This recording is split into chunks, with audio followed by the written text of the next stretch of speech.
Un exercice sur les gaz parfaits. Donc, ce qu'on nous donne comme énoncé, c'est qu'un ballon est gonflé à une certaine température et une certaine pression, et puis il est fermé. Donc ça veut dire que son nombre de moules à l'intérieur ne va plus changer. Et on donne son volume à un certain endroit, donc dans ces conditions-là, et on demande si on commence à le chauffer, qu'est-ce qui va se passer au niveau de son volume.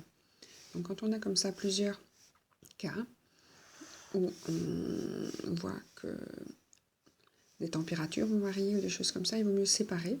Donc ici, on va parler du départ, le volume de gaz est de 2 litres. Donc on dit qu'un ballon de 2 litres, il est à 20 degrés. Donc ça, c'est une température en degrés Celsius, le symbole c'est θ. Donc 20 degrés Celsius, il faut transformer ça en température absolue. Et donc on prend la température en degrés Celsius et on ajoute 273. Alors, ça nous fait 293 Kelvin. Voilà. Alors, on a une pression 1011 hectopascales. Donc, si on a 1011 hectopascales, les hectopascales, c'est 100 pascales. Ça veut dire qu'il y a en fait 101 100 pascales. Voilà. Et ceci, donc un volume, une température et une pression, peut nous permettre de calculer la dernière des grandeurs de la formule des gaz parfaits, qui est le nombre de moules. Mais voyons d'abord si on en a besoin. Donc on dit que si on chauffe le ballon à 50 degrés, donc on commence à changer la température. Donc la température n'est pas la même, elle est différente. Donc si la température est de 50 degrés,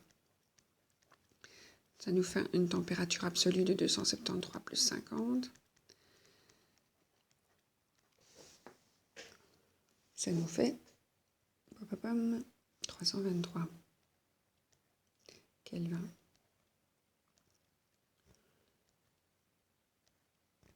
Voilà. Alors, on nous dit sans modifier la pression, donc ça c'est la même.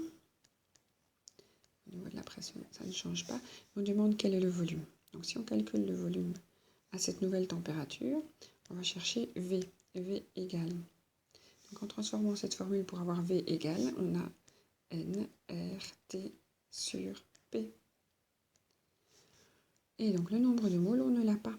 Ce qu'on connaît, c'est la température, c'est la pression, mais on n'a pas le nombre de moules. Alors si on voulait le calculer à 50 degrés, bon, on aurait deux inconnus, parce qu'à 50 degrés, on ne connaît pas le volume, on ne connaît pas le nombre de moules. Par contre, ce qu'on sait, c'est que le ballon ne change pas de nombre de moules, puisqu'il est fermé. Donc au niveau du nombre de moules, on le calcule à 20 degrés ou à 50 degrés, on aura le même nombre de moules. Donc on peut le calculer ici, parce qu'ici on connaît T, P et V, donc on n'a qu'une seule inconnue, c'est le nombre de moules. T, P et V sont connus, ceci est une constante. Alors pour transformer la formule pour avoir N égale, on garde le PV, on envoie le RT en dessous. C'est N égale PV sur RT. On utilise toutes les informations qu'on a.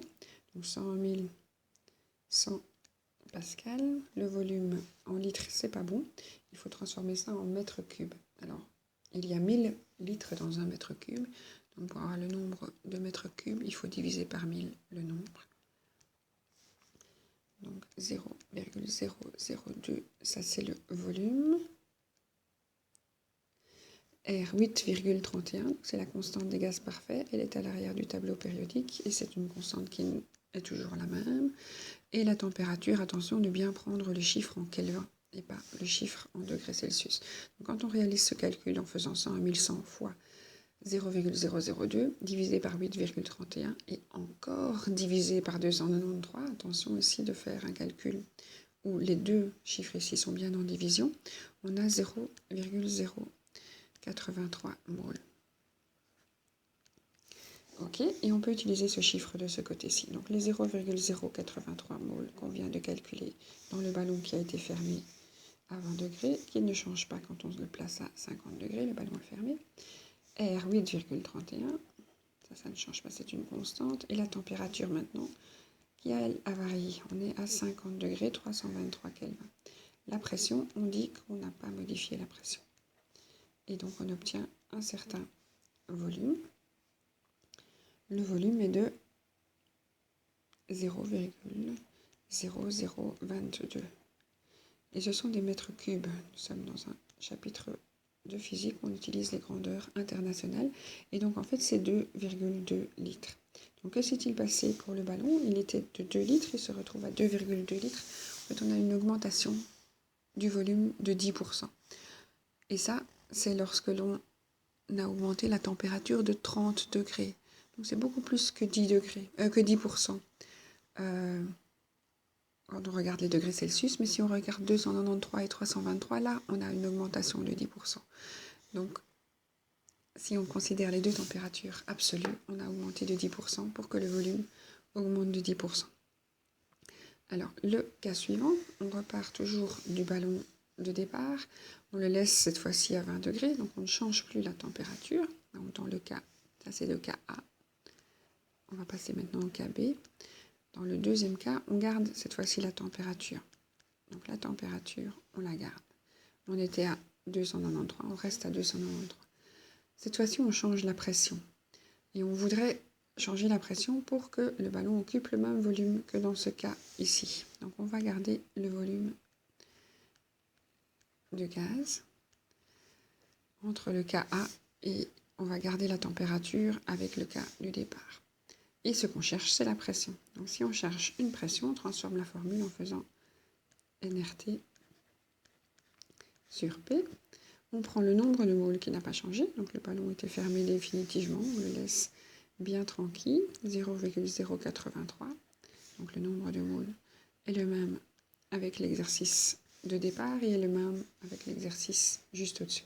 Donc 0,083 fois 8,31 fois la température de départ de 20 degrés, 293 Kelvin, et on divise ça par la pression. Ah non, pas par la pression, parce qu'on cherche la pression. Donc si on cherche P, c'est nRT sur V.